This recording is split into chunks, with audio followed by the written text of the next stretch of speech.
জীবনটা একেবারে তামা তামা হয়ে গেল রে শাহাদাত। আজ 20 তারিখ, একদিকে সুরতের 5,000, অন্যদিকে কুদ্দুসের 4,000 টাকা পাবে। দুজনেরই আজ টাকা দেওয়ার ডেট। তোর সমস্যা কি? পকেট থেকে নোট বের করবে আর দিয়ে দেবে, এটাই তো সিম্পল। পকেটে থাকলে তো দিয়ে দেবো নাকি? আমার পকেটটাই তো মরুভূমি। এখন ওরা এলে আমি কি করব? এই তুই এক কাজ কর, ওনারা এলে বলবি আমি খুব অসুস্থ, মারাত্মক ছয়েছে রোগ হয়েছে, ঘরে ঢোকাই নিষেধ। বাহ ভাই, সুন্দর কথা বলেছেন। নিজেকে বাঁচাতে গিয়ে নিজেকে রুগী বানিয়ে দিলে।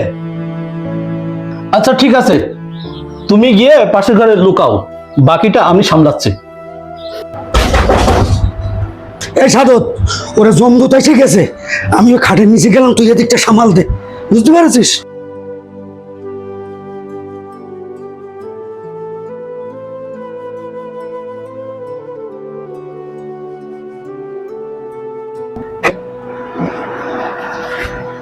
কি রে সাদত, তোর ভাই কোথায়? আজ সকালে তো আমার টাকা দেওয়ার কথা ছিল, ফোন করছি তো বলছে সুইচ অফ। আসলে টাকা হাওলাত দিয়ে কি আমার পাপ হয়েছে নাকি? হাওলাত টাকা হাওলাত দিয়েই তো আমি মরলাম দেখছি, উপকার করতে গিয়ে এই হলো তোর ভাইয়ের এই দশা, বুঝতে পারছিস?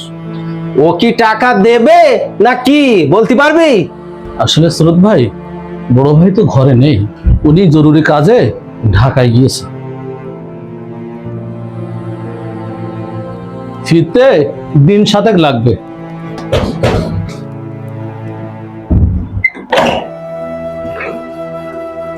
সাদত ভাই, লাড্ডু ভাই কি বাড়ি আছে?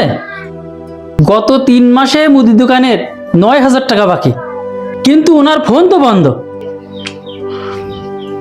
আরে কুদ্দুস ভাই, নো কি লালটুর খরিদ্দার নাকি? ও আপনার কাছেও বাকি রেখেছে? আরে সুরত ভাই যে, হ্যাঁ ভাই, চাইল ডাল সব ওনার পেটে গেছে, কিন্তু টাকা আর আমার পকেটে আসেনি ভাই। তা সাদত বলছে ও নাকি ঢাকায় গেছে। ঢাকার বাইরে? ঢাকার বাইরে? হ্যাঁ, সিটার বাটপারি, টাকা হাওলাত দিয়ে ঢাকার বাইরে। দেখছি ঢাকার বাইরে কেমন আছে। কুদ্দুস ভাই, চলেন তো আজ আমরা এখানে বসি, ও ঢাকা থেকে কিভাবে আসে আমরাও একটু দেখি। ঠিক আছে ভাই, বসেন। আপনারা বসবেন, কিন্তু ঘরে তো চা পাতা নেই। আমি বরং চা কিনতে বাজারে যাই।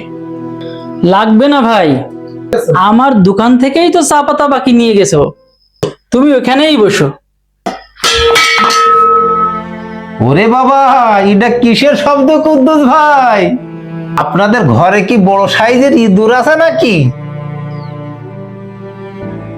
হ্যাঁ সুরত ভাই, ইদানিং ঘরে খুবই ইঁদুরের উপদ্রব হয়েছে। আচ্ছা আচ্ছা, তাই নাকি? চলেন তো সুরত ভাই, ইঁদুরটা তাড়ানোর ব্যবস্থা করি। চলেন যাই দেখি। কি হে ঢাকার যাত্রে, ঢাকা কি আজকাল খাটের নিচে নাকি? বেরিয়ে এসো খাটের নিচ থেকে বাবাজি।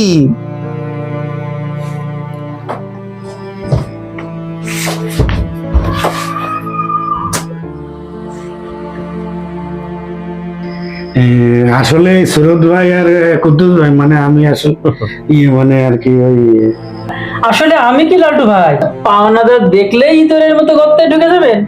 টাকা দিতে না পারলে সোজা বলতেন। ঠিক বলেছে তো, আমরা কি বাঘ ভাল্লুক যে আপনাকে চিবিয়ে খেয়ে ফেলতাম? একদম ঠিক। ধার নিয়ে কোনো পাপ নাই লালটু, মানুষের বিপদ তো আসতেই পারে, কিন্তু টাকা এড়ানোর জন্য এই যে ফোন বন্ধ করা, এই ভাইকে দিয়ে মিথ্যা বলানো, ওই খাটের নিচে লুকানো চরম অপমানজনক।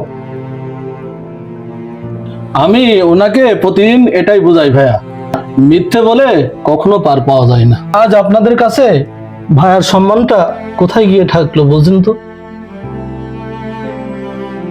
আমার সত্যি বড় ভুল হয়ে গেছে ভাই। তোমরা আমাকে বিশ্বাস করে টাকা আর জিনিসপত্র দিয়েছো, আর আমি তোমাদের দেখেই পালাচ্ছি। আমাকে মাফ করে দাও ভাই, আমি প্রতিজ্ঞা করছি আর কখনো পাওনাদার এড়াবো না। ঠিক আছে ভাই, মানুষ ভুল থেকেই শেখে। তা কবে দিচ্ছেন টাকাটা? কুদ্দুস ভাই, আগামী শুক্রবার আমি নিজেই আপনার দোকানে গিয়ে অর্ধেক টাকা আমি দিয়ে আসবো। আর সুরত ভাই, পরের মাসের 10 তারিখের মধ্যে তোমার পুরো টাকা আমি শোধ করে দেবো ইনশাআল্লাহ। এর মধ্যে আমি আর কোনো বাহানা করবো না। এই তো লাইনে এসেছো, কথা রাখলেই তো বন্ধুত্ব থাকে। চলো কুদ্দুস ভাই, আজ উঠি।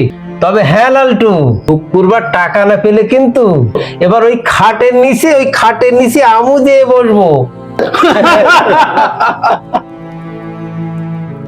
আসি দোস্ত।